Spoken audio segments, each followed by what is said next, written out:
जय Hind and hello guys, स्वागत है आपका आपके अपने YouTube चैनल ज्ञानदेह होस्ट में। और इस वीडियो में मैं आपको बताने वाला हूं राष्ट्रीय केमिकल्स एंड फर्टिलाइजर्स लिमिटेड यानी कि RCFL apprentice recruitment 2023 online form के बारे में कि कैसे आप इस भर्ती का फॉर्म फिलअप कर पाएंगे, जो कि आप लोग ऑल इंडिया से कर सकते हैं। एंड इसमें आपकी graduate apprentice, diploma apprentice, technician apprentice और साथ ही साथ ट्रेड अप्रेंटिस की पोस्ट निकाली है, जिसमें कि आप 10वीं 12वीं डिग्री डिप्लोमा के माध्यम से अप्लाई कर पाएंगे। तो वीडियो को देखते रहिए, यहाँ पर आपको स्टेप बाय स्टेप पूरी जानकारी दी जाएगी। तो चलिए शुरू करते हैं गाइज। यहाँ पर ये आपका ऑफिशियल नोटिफिकेशन है। अगर आपको इसको डाउनलोड करना है तो इसके लिए मैंने आपको इस वीडियो के डिस्क्रिप्शन में हमारी वेबसाइट का लिंक दिया है, जहाँ पर आपको इसका लिंक मिलेगा। आप यहाँ पर आइए और आपको जानने को मिलेगा कि इसमें आपकी 408 पोस्ट निकाली गई है, जिसके फॉर्म आप लोग 7 नवंबर 2023 तक भर पाएंगे।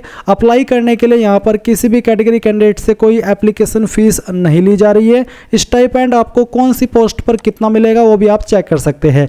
ये सभी जानकारी चेक करने के बाद में आप इंपॉर्टेंट लिंक्स के सेक्शन में आइए और ऑफिशियल नोटिफिकेशन PDF के ऊपर क्लिक कीजिए। इस पर क्लिक करने के बाद आप यहाँ पर देखेंगे 408 graduate apprentice, technician apprentice, trade apprentice के पोस्ट निकाले गए हैं। कौन से एरिया के अंदर क्या क्वालिफिकेशन चाहिएगी उस पर अप्लाई करने के लिए, और यहाँ पर जो एज लिमिट है आपकी, जो कि 1 अप्रैल 2023 तक काउंट की जाएगी, वो कितनी है। मिनिमम परसेंटेज रिक्वायर्ड, कितनी परसेंटेज आपको चाहिए उस पर अप्लाई करने के लिए आपकी क्वालिफिकेशन में, वो आप देख सकते हैं। आपके ट्रेनिंग का पीरियड कितने महीने का रहेगा वो आप जानेंगे, और कितनी वैकेंसी उस पोस्ट पर निकाली है वो भी आप यहाँ पर चेक कर सकते हैं। फिर टेक्नीशियन अप्रेंटिस की पोस्ट आएगी। इनमें यहाँ पर जिस भी डिसिप्लिन में आप अप्लाई करना चाहते हैं उसी में आपके पास डिप्लोमा होना चाहिए। फिर जो आपकी ट्रेड अप्रेंटिस है, जैसे कि अटेंडेंट, ऑपरेटर, केमिकल प्लांट, इस पर अप्लाई करने के लिए past BSc with physics, chemistry and mathematics और बायोलॉजी ओनली, इससे आप अप्लाई कर पाएंगे। फिर आपका boiler attendant, electrician, horticulture assistant, laboratory, तो आप देख सकते हैं कि इस पर 10th क्लास एग्जामिनेशन अंडर यानी कि 10वीं पास की योग्यता आपसे मांगी है। आप 10वीं के माध्यम से इस पर अप्लाई कर सकते हैं। तो ये सभी जानकारी अब आपने यहाँ पर चेक कर ली है। अब गाइज आपको इसमें क्लियर हो गया होगा कि आप इसमें एलिजिबल है या फिर नहीं है।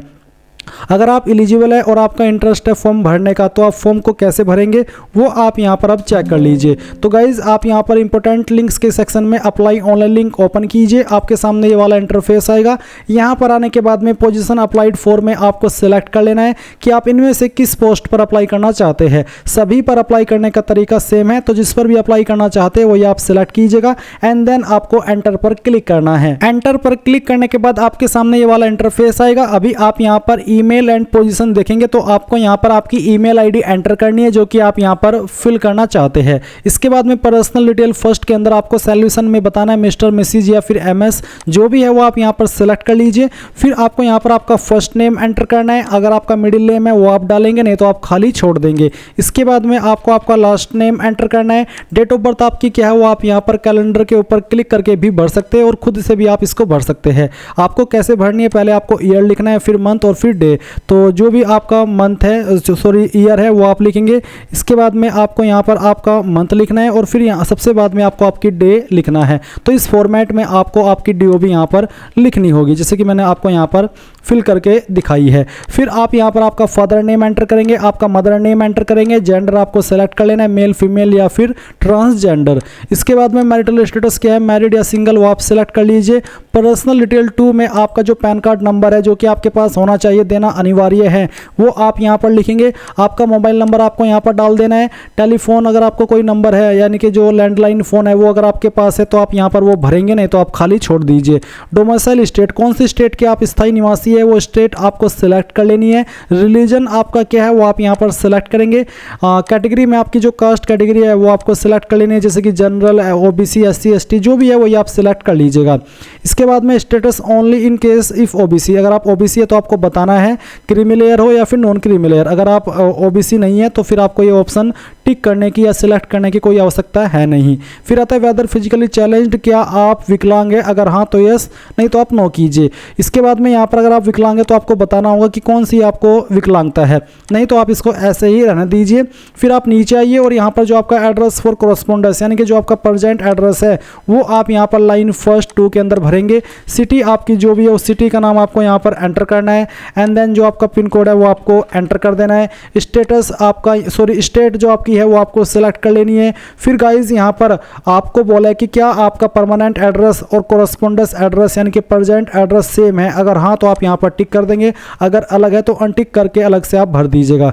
फिर यहाँ पर है आई बिलोंग टू, तो आप कहाँ से बिलोंग करते हैं, मुंबई, मुंबई ग्रेटर मुंबई या फिर मुंबई स्टबर्न, अगर आप इनमें से किसी जगह से बिलोंग करते हैं तो आप यहाँ पर सिलेक्ट कर लीजिए, नहीं तो आप इसको ऐसे ही रहने दीजिए।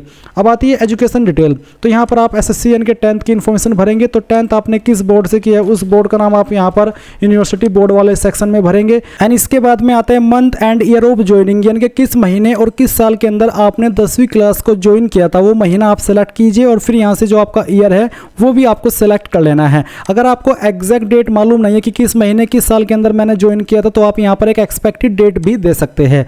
इसके बाद में month and year of passing result यानी कि कब आपने पास कर ली थी वो महीना आप यहाँ पर इस तरह से सिलेक्ट करेंगे एंड फिर जो आपका ईयर है वो भी आपको सिलेक्ट कर लेना है। ये जो आपका अंतर है ज्वाइनिंग का, 10वीं के जो ज्वाइनिंग डेट है वो और जो पासिंग डेट है वो, उसमें आप 1 साल का अंतर रखिएगा, ज़्यादा अंतर आपको रखने की आवश्यकता है नहीं। इसके बाद में गाइज यहाँ पर आता है percentage of marks as per advertisement, तो आपकी परसेंटेज कितनी है 10वीं के अंदर वो आप यहाँ पर लिख दीजिए। मोड ऑफ स्टडी क्या था, रेगुलर एंड फुल टाइम, तो आप इसको सेलेक्ट कर लीजिए। अब आती है एचएससी, अगर आपने 12वीं भी किया तो आप यहाँ पर एचएससी सेलेक्ट कर लेंगे। इसके बाद में यहाँ पर जैसे कि अदर डिग्री नेम, अगर कोई अदर डिग्री नेम है तो आप यहाँ पर दे दीजिएगा, नहीं तो आप यहाँ पर यूनिवर्सिटी बोर्ड के अंदर आपके बोर्ड का नाम एंटर करेंगे। स्पेशलाइजेशन में आपको बताना है कि आपने किससे किया, जैसे कि पीसीएम, पीसीबी, आर्ट्स, कॉमर्स किससे किया वो आप यहाँ पर लिखिए। कब आपने ये ज्वाइन की थी वो आपका जो यहाँ पर मंथ है वो आपको सेलेक्ट करना है, फिर आपका जो ईयर है वो भी आपको यहाँ पर सिलेक्ट कर लेना है। जैसे कि मैं यहाँ पर आपको सिलेक्ट करके दिखा रहा हूँ, तो आप यहाँ पर आपका जो ईयर है वो सिलेक्ट कर लेंगे। इसके बाद में गाइज यहाँ पर आपने कब ये पास कर ली थी वो आपको सिलेक्ट कर लेना है। इसमें 2 साल का अंतर आपका कम से कम रहना चाहिए एंड फिर यहाँ पर जो परसेंटेज है वो आप डालिएगा और आपका जो फुल टाइम रेगुलर है वो भी आप सिलेक्ट कर लीजिए। फिर आता है have you undergone apprenticeship before, क्या आपने पहले भी अप्रेंटिसशिप की है, अगर हाँ तो यस, नहीं तो आप नो करेंगे। इसके बाद में यहाँ पर आपको बोला कि you are required to submit medical fitness certificate at the time of joining from a registered medical officer practitioner, तो यहाँ पर बेसिकली आप इसके ऊपर टिक कर दीजिए कि हाँ मैं इसको रेडी कर लूँगा जब मेरी ज्वाइनिंग होगी। अब आता है signature and photograph, signature and challan copy, तो चलान कॉपी क्या है उसके बारे में भी यहाँ पर बात कर लेते हैं। तो गाइज यहाँ पर बेसिकली मैं आपको बता दूं कि इसमें कोई एप्लीकेशन फीस है नहीं, तो बस आपको यहाँ पर आपका फोटोग्राफ एंड जो सिग्नेचर है वही अपलोड करना है। तो आप फोटोग्राफ के ऊपर क्लिक करने के लिए यानी कि चूज फाइल के ऊपर क्लिक करेंगे और फोटोग्राफ अपलोड करने के लिए यहाँ पर जहाँ पर भी आपकी फोटो फाइल अवेलेबल है वो आपको सेलेक्ट करनी है और यहाँ से ओपन कर लेनी है। इसके बाद में सिग्नेचर आपका जहाँ पर भी अवेलेबल है वो फाइल सेलेक्ट करेंगे एंड यहाँ से ओपन कर लेंगे। फिर आपको यहाँ पर टिक करना है। इसके बाद में यहाँ पर वेदर दी स्मॉलेस्ट नंबर 466,909 यानी कि इसमें स्मॉलेस्ट सबसे छोटा नंबर कौन सा है, तो ये आपका कैप्चा वेरिफिकेशन है, ह्यूमन वेरिफिकेशन है, तो यहाँ पर 466 है इसलिए मैंने ये लिखा।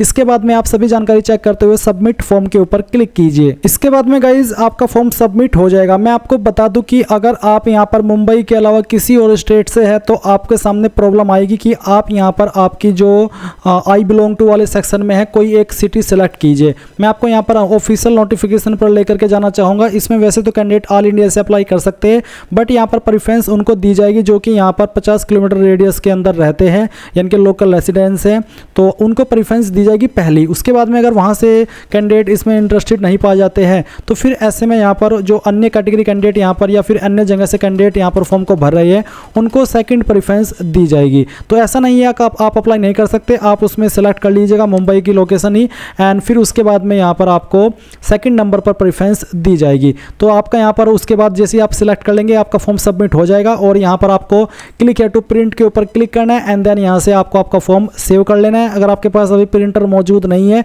तो PDF के रूप में सेव कर लीजिएगा और बाद में प्रिंट करा लीजिएगा। तो इस प्रकार से आप लोग RCFL अप्रेंटिस ऑनलाइन फॉर्म 2023 को भर पाएंगे। आई होप ये प्रोसेस आपको पसंद आया होगा। So thanks for watching. जय हिंद।